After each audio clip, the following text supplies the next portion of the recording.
Bonjour et bienvenue dans cette vidéo, j'espère que vous allez bien. Aujourd'hui je suis vraiment ravie de vous retrouver pour vous présenter ma pile à lire du Pumpkin Autumn Challenge. Ça y est, le challenge est de retour et cette année encore plus que les années passées.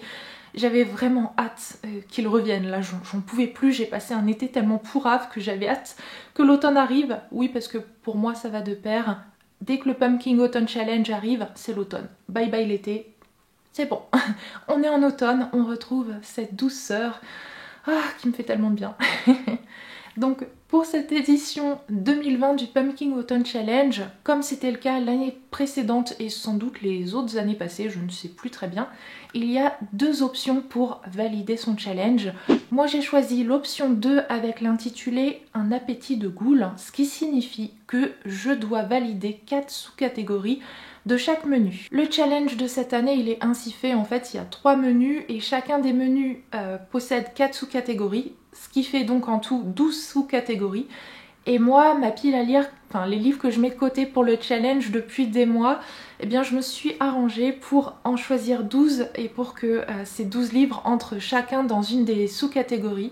Donc voilà, je vais vous présenter les 12 livres que j'aimerais beaucoup lire cet automne. Le premier menu de ce challenge, c'est Automne frissonnant avec sa première sous-catégorie qui est Je suis Médée, vieux crocodile.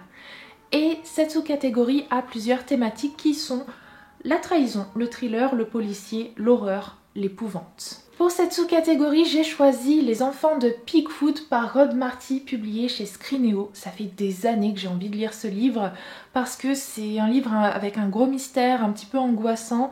On se situe dans une petite ville où il y a eu un accident de bus. Visiblement, il y a eu quelque chose d'un petit peu louche avec cette histoire d'accident de bus.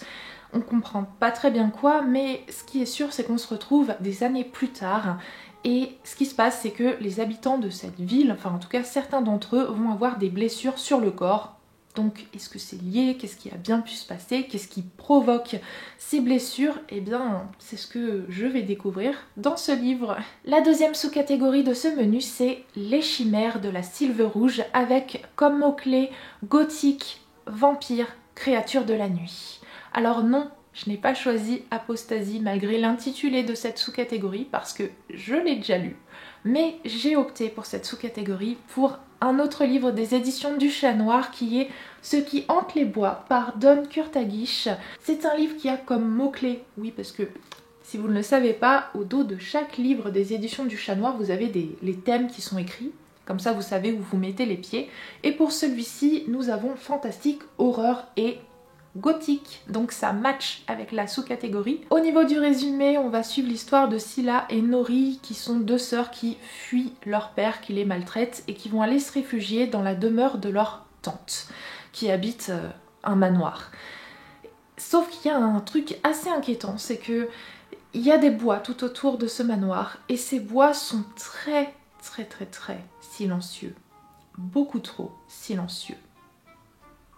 Donc j'ai hâte de voir ce qui hante ces bois. Ensuite on passe au Supplice de la Belladone et pour cette sous-catégorie il faut lire un livre à la couverture noire. Pour cette sous-catégorie j'ai choisi The Short Second Life of Britanner par Stephanie Meyer publié chez Little Brown. Tout simplement parce que en ce mois d'août, j'ai fait avec la sortie de Midnight Sun une grosse relecture de la saga. Donc j'ai lu Midnight Sun en lecture croisée avec Twilight, j'ai enchaîné avec New Moon puis Eclipse et là je suis en train de lire Breaking Down et je me dis que pour commencer ce challenge, j'aimerais bien me lancer dans la nouvelle de Brie parce que ça fait longtemps que je ne l'ai pas lu et que j'en garde un très bon souvenir. Donc si jamais vous ne connaissez pas ce livre, c'est une nouvelle que l'autrice a écrite. Ça met en scène des nouveau-nés vampires, mais pas des nouveau-nés comme Bella, parce que Bella elle a eu le temps complètement de se préparer à la chose, ce qui fait que lorsqu'elle est enfin vampire, elle est quand même assez douée quoi, elle sait où elle a mis les pieds, elle sait très bien comment gérer ce qui lui arrive, voilà, mais la plupart des vampires de l'univers de Stephanie Meyer, ça leur tombe un petit peu dessus cette transformation, du coup les premières années ils sont totalement perdus, désorientés, très agressifs. Et là dans ce livre c'est ce qu'on découvre à travers le point de vue de Britanner. Donc voilà. Et bien sûr il y a aussi toute une belle histoire, notamment avec le personnage de Diego, et j'ai hâte de retrouver tout ça. Donc oui, c'est le genre de livre, enfin le genre de petite nouvelle où on connaît la fin, mais moi ce qui m'intéresse c'est tout ce qui se passe avant. Dernière sous-catégorie de ce menu, c'est esprit. Et tu l'as ? Avec des thèmes qui sont fantômes, fantômes du passé, famille, historique et classique. Alors là, j'ai tout simplement choisi un livre qui est une évidence pour cette sous-catégorie. C'est le tome 2 de la saga Cassidy Blake qui est plongé dans les catacombes par Victoria Schwab, publié chez Lumen. C'est une autrice que j'adore, Victoria Schwab, donc forcément elle a sa place dans ce challenge. Je crois qu'elle a sa place à peu près tous les ans ou quasiment. Et là, Cassidy Blake, j'ai lu le premier tome, je sais plus, au printemps, enfin dans le début de l'année, j'avais vraiment beaucoup aimé. Donc Cassidy Blake, c'est une jeune fille qui, depuis qu'elle a failli se noyer, a la capacité de voir les fantômes. Et justement, son meilleur ami Jacob est un fantôme. Donc voilà, on la suit dans le premier tome en Écosse. Là, dans le second tome, on est à Paris. Donc trop bien, j'ai vraiment hâte de poursuivre ces aventures parce que franchement le premier tome m'avait bluffé. On passe au deuxième menu de ce challenge qui est Automne, douceur de vivre. Le menu doudou réconfortant du challenge avec sa première sous-catégorie, il fait un temps épouvantail. Et ses thèmes qui sont Halloween, Sound et Automne. Et là j'ai choisi un livre de l'automne pur et simple, le premier tome de la saga Sous les arbres, l'automne de Monsieur Grumpf par Dave, publié chez les éditions de la Gouttière. C'est un album qui est sorti l'année dernière et il m'a fait tellement de l'œil que je me suis dit il faut que je le réserve et que je le lise pour ce prochain Pumpkin Autumn Challenge. Donc le voilà. Et ce qui est trop bien, c'est que le tome 2 normalement sort cet hiver, donc je vais pouvoir les enchaîner parce que le tome 2 il sera sur l'hiver. Donc trop bien. Comme vous pouvez le voir, ça a l'air tout doudou quoi, ça fait trop envie, vraiment, le livre sur l'automne par excellence. Oh là là, j'ai hâte de me plonger dedans. La deuxième sous-catégorie de ce menu, c'est siroter un chocolat chaud sous les saules, avec comme mot-clé anthropomorphisme, enfance, feel good, cocooning. Là j'ai choisi de lire Le Magicien d'Oz par Monsieur L. Frank Baum, publié chez Puffing Book, donc une édition en VO. Je me suis rendu compte l'année dernière en fait, lorsque je lisais Wicked, donc la réécriture mais qui est basée sur la méchante sorcière de l'Ouest, que j'avais jamais lu véritablement l'histoire du Magicien d'Oz, même si je la connais. Donc on m'a offert ce livre, donc merci encore Anaïs, et je l'ai mis de côté et là je suis très contente de pouvoir le ressortir pour ce challenge. J'ai hâte de me plonger dedans. Enfin, en plus cette édition est tellement mignonne, enfin ça me fait envie tout ça. Troisième sous-catégorie, fafnir ton assiette, sinon pas de piécette. Avec ces mots-clés, créatures légendaires et fantastiques, petit peuple, féerie, contes, légendes et mythes. J'aimerais beaucoup lire pour cette sous-catégorie le premier tome de la saga de l'épouvanteur qui est L'apprenti épouvanteur par Joseph Delaney, publié chez Bayard Jeunesse. C'est une saga qui me fait envie, qui me tente depuis des années, mais il y a tellement de tomes qu'à chaque fois je repousse. Et là, cette année, je suis motivée. Donc, allons-y. Enfin, au moins je découvre rien que le premier tome pour voir un petit peu cet univers. Au niveau du résumé, on suit l'histoire de Thomas qui est le 7e fils d'un 7e fils, ce qui fait de lui le futur épouvanteur. Donc c'est à lui de chasser toutes les créatures fantastiques, de protéger un petit peu tout le monde. Et donc Thomas va commencer comme ça, il va devenir un apprenti épouvanteur, sauf qu'il va faire une grosse bêtise, il va libérer une méchante sorcière. Donc forcément ça va semer un petit peu la pagaille. On passe à A Window to the Past. Autant vous dire que là j'ai tout de suite la musique dans la tête.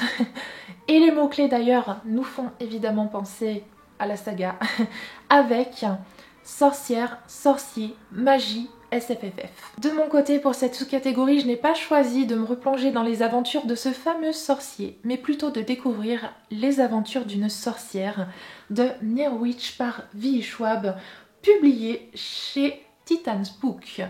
C'est un livre donc de V. Schwab, encore une fois, c'est mon autrice chouchou, enfin une de mes autrices chouchou, qui a donc écrit ce livre il y a assez longtemps. Il n'a pas été publié en France encore.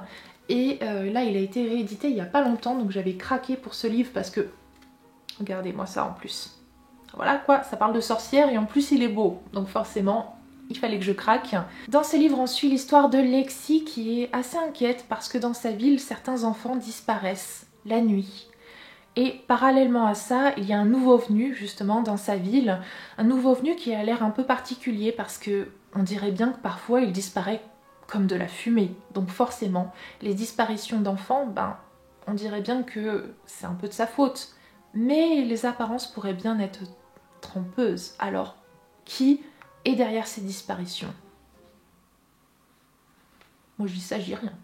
Enfin, d'ailleurs, j'ai rien dit. On passe au troisième menu du challenge qui n'est plus Automne Enchanteur, mais Automne des Enchantresses, avec sa première sous-catégorie, les rêves d'Aurore, et ses mots-clés LGBTQI+, et militantisme. Pour cette sous-catégorie, j'ai choisi le premier tome d'Heartstopper par Alice Oseman, publié chez Hachette.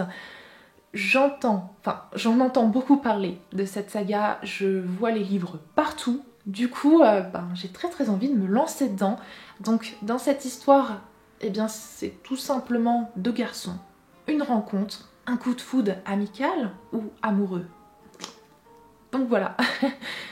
Je pense que ça rentre très bien dans cette catégorie et puis j'ai hâte de pouvoir enfin me plonger dans cette saga. Je sais qu'il y a déjà 3 tomes qui sont sortis en France et ça me fait assez envie. En plus c'est sous forme de roman graphique donc ça devrait se lire tout seul.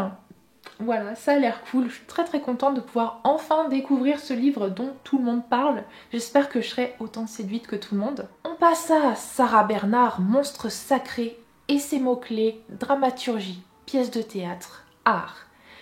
Et là, pour cette sous-catégorie, comme je ne suis pas théâtre, Guimauze avait dit qu'on avait le droit de pencher sur l'art en général. Et moi, ce livre, le livre que j'ai choisi pour cette sous-catégorie, c'est une œuvre d'art à lui tout seul.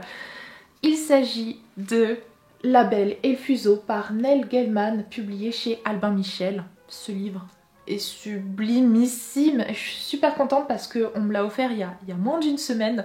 Donc encore merci Camille. Franchement, oh là là, j'ai hâte de me plonger dedans.